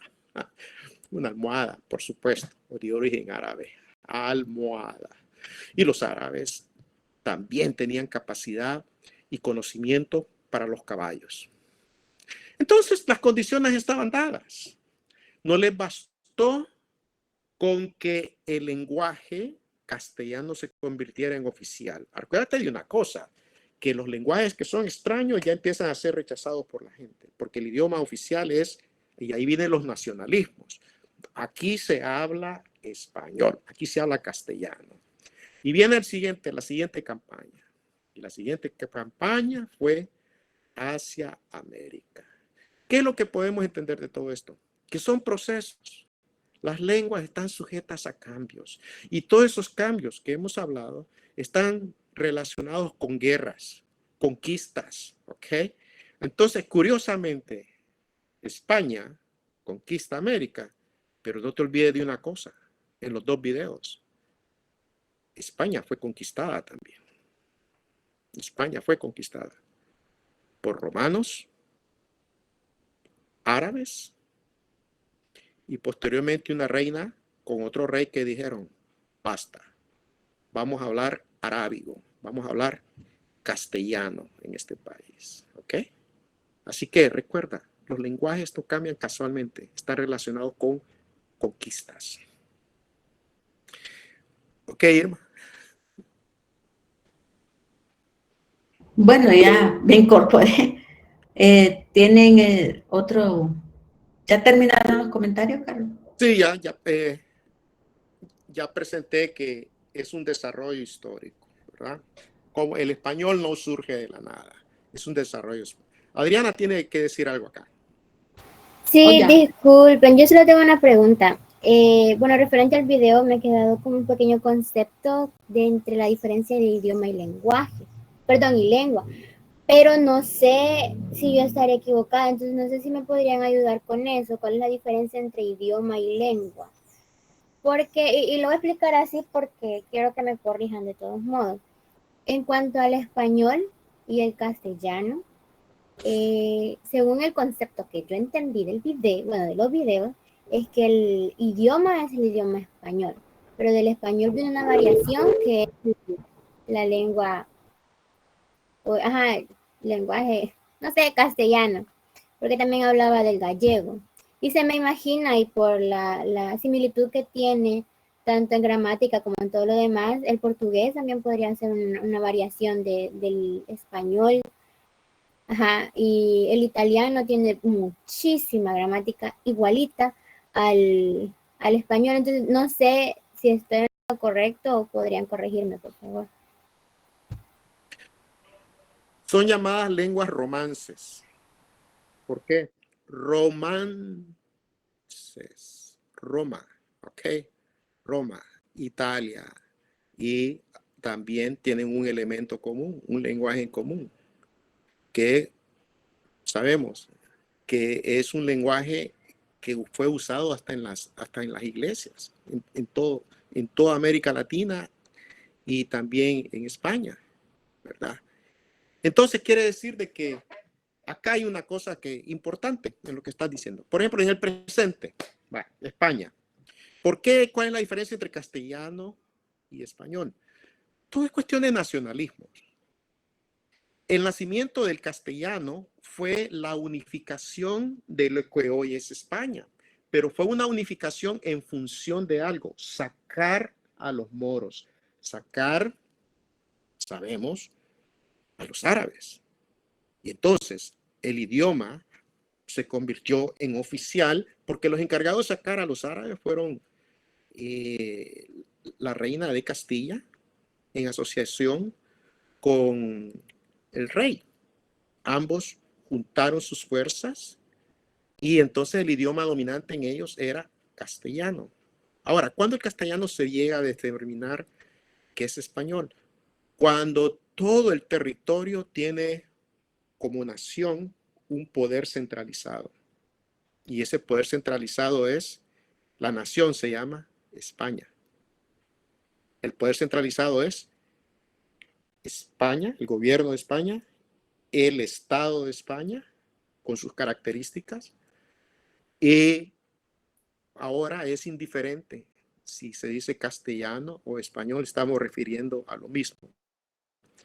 Lo que ocurre es que históricamente se hablaba de castellano, pero con la unificación de todo el país y todas sus lenguas, o el sometimiento bajo un solo idioma, entonces se habla del español. Pero ¿qué es el español actualmente en España? Y tienes razón. El español no se habla en todas partes como lengua oficial de España. Pero existen regiones de España donde se hablan dos idiomas, el catalán y el español. Barcelona también tiene la misma situación, que hablan el lenguaje local de Barcelona y también tienen el español, ¿verdad? Y hubo oposición a que hubiera un estado que determinara cuál va a ser el lenguaje oficial del país. Entonces quiero que veas de que lo que tú señalas, esas diversidades todavía existen en los tiempos modernos, pero su raíz está basada en esas relaciones de poder. Los catalanes están en contra que sea el español y que no se reconozca la lengua vasca, por ejemplo, ¿verdad? Pero sí, eso se da todavía, ¿verdad? Entonces, cuando hablamos respondiendo a la pregunta, español o castellano, sí, es el mismo lenguaje. Lengua o lenguaje, es lo mismo, ¿ok? Idioma, si dicen idioma o lengua, estamos hablando de lo mismo. Manera de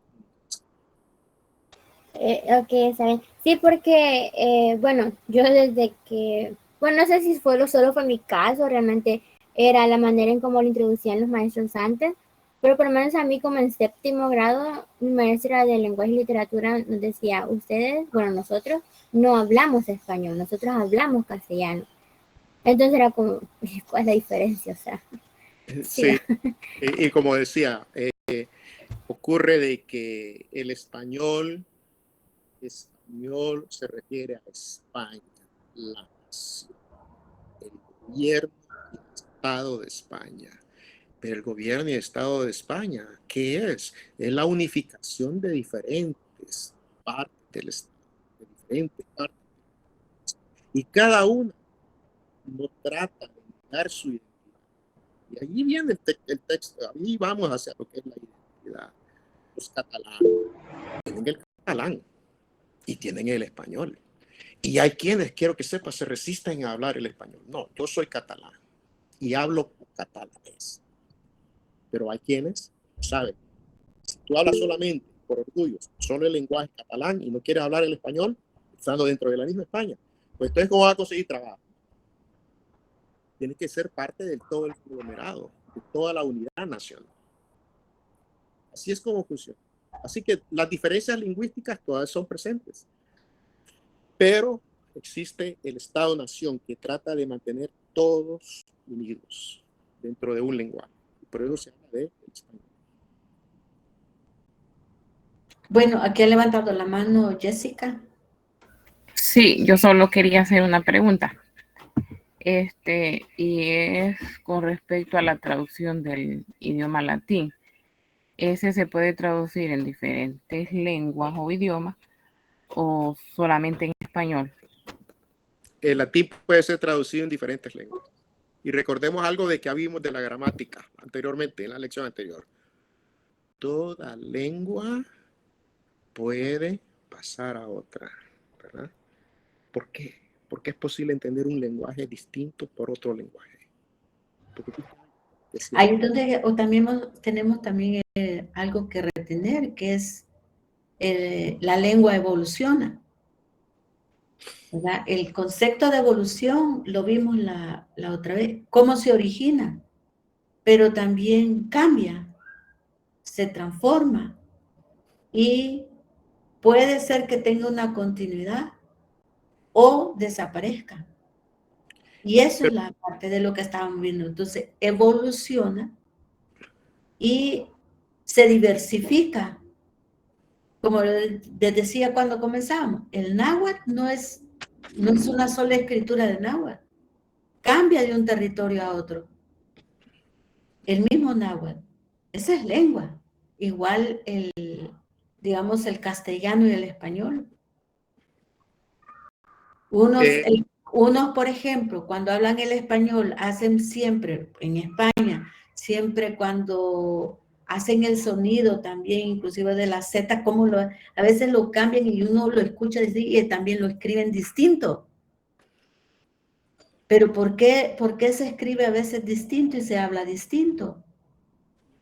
Por esto mismo, porque quienes lo usan también, por las condiciones que tuvieron, porque se aislaron, porque hubieron guerras, porque se desprendieron unos pueblos de otros, su comunicación cambió, pero cambió con base a lo que también ellos cómo lo fueron utilizando y cómo fueron dando su sonido y su escritura. Eso va también un tanto con esto, sonido y escritura. Entonces, ¿cómo lo oyen? Se escribe. Entonces, ese latín del que está hablando, que si puede haber puede ser traducido a diferentes idiomas, sí. Y dice, en la cadena que presentaron ahí, el latín se desprende, dice, ¿verdad? Bien, gracias. Jessica, recordemos una cosa aquí todos. Hablemos del Imperio Romano. ¿Por qué fue el imperio? El Imperio Romano, el idioma oficial, el idioma de los romanos era el latín. Y el latín, quiero que sepas algo, tiene palabras que también provienen del griego. ¿Ok? Bueno, no vamos a entrar ahí, pero el latín como idioma. Las empresas de conquista de Roma, recuerden que todo el territorio de lo que hoy es Europa, ese territorio fue dominado por los romanos. Ellos llegaron hasta el norte de África y llegaron hasta Inglaterra. Todos esos territorios los conquistaron los romanos. Entonces, los romanos tenían como idioma el latín.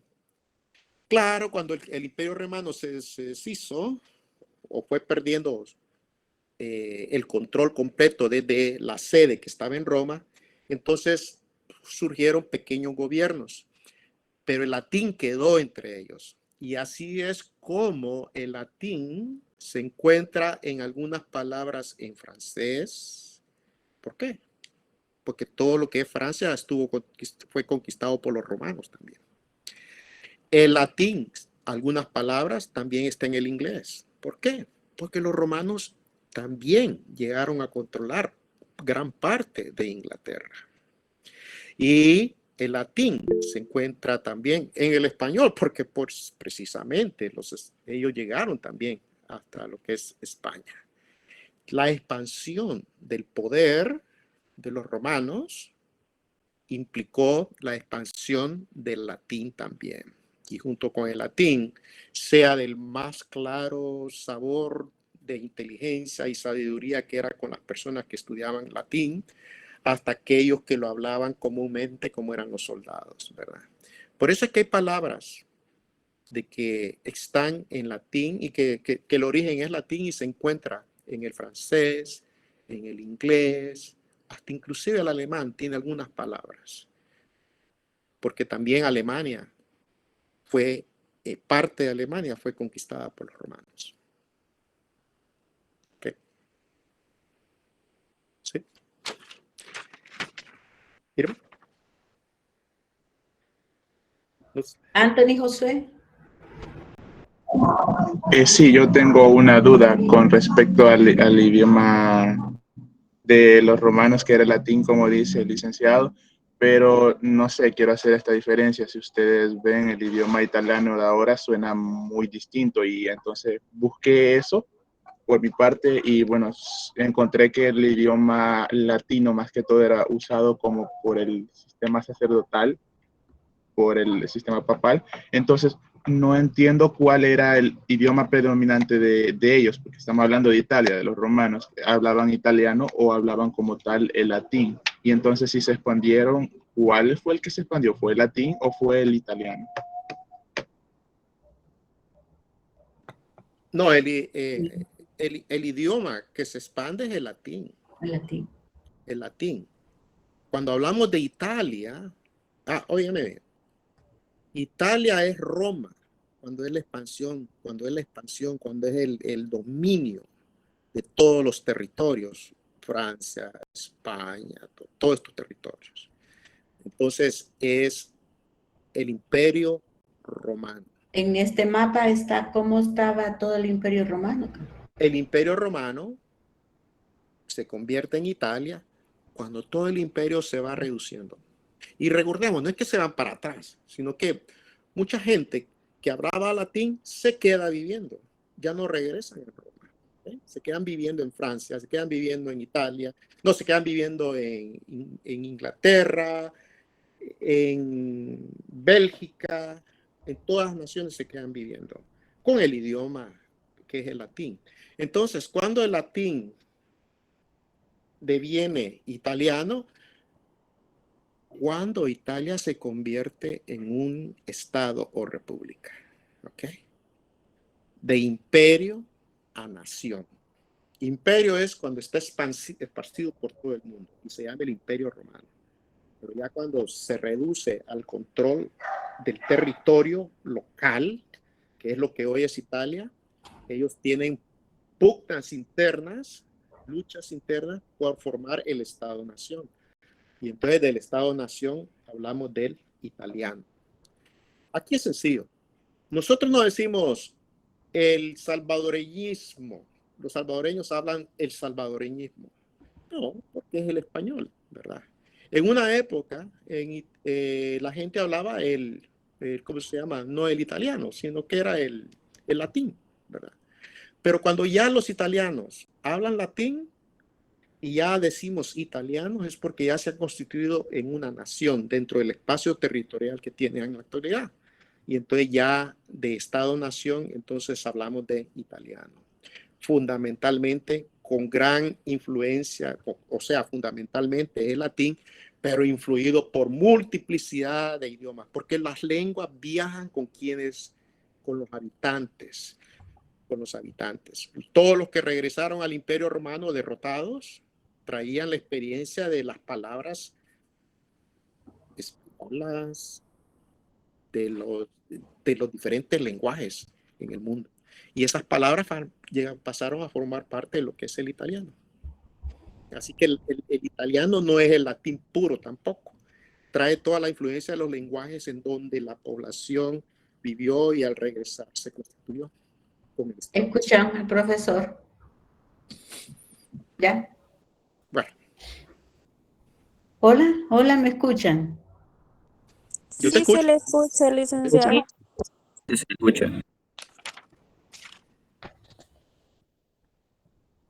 Carlos, ¿se escucha lo que hablo? Ok, gracias. Bueno, he tenido problemas con la computadora y también con la presentación que estaba ahí, pero bueno, se ha desarrollado gracias a Dagoberto que nos apoyó con la presentación, gracias al profesor Carlos que asumió la clase ahora porque tuve que atender estas llamadas y pues nos quedamos hasta este momento con la clase. La riqueza que se ha tenido pues ahora ha sido bastante grande con toda esa presentación de el origen, cómo es que se origina la lengua, cómo se expanden, ¿verdad? Y cómo de una nace otra, hasta cuando ya llega allá la colita, ya algo tiene todavía de donde se originó, ¿verdad? Y lo vamos a encontrar nosotros en muchos de los textos que vamos a ir revisando.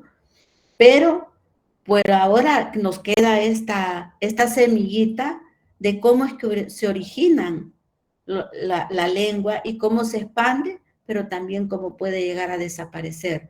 A eso se le conoce dentro del estudio que se está haciendo como la divergencia, ¿verdad? ¿Por qué son divergentes las lenguas? ¿Verdad? Pero ¿por qué cómo nacen y cómo mueren también? Entonces, hoy nos quedamos hasta aquí.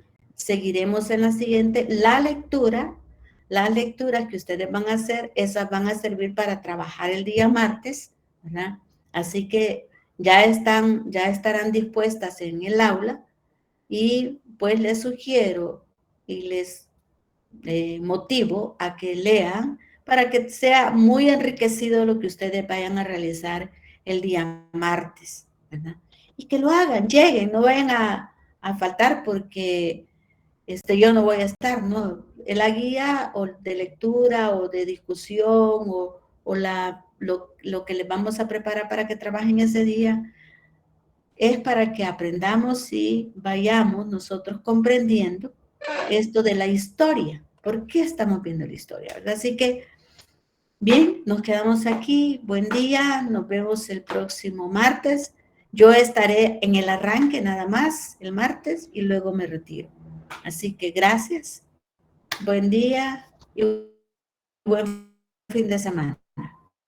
Feliz fin de semana a todos. Muchas gracias, igual, licenciado. Muchas gracias. Muchas gracias, feliz día. Gracias, feliz día, cuídense.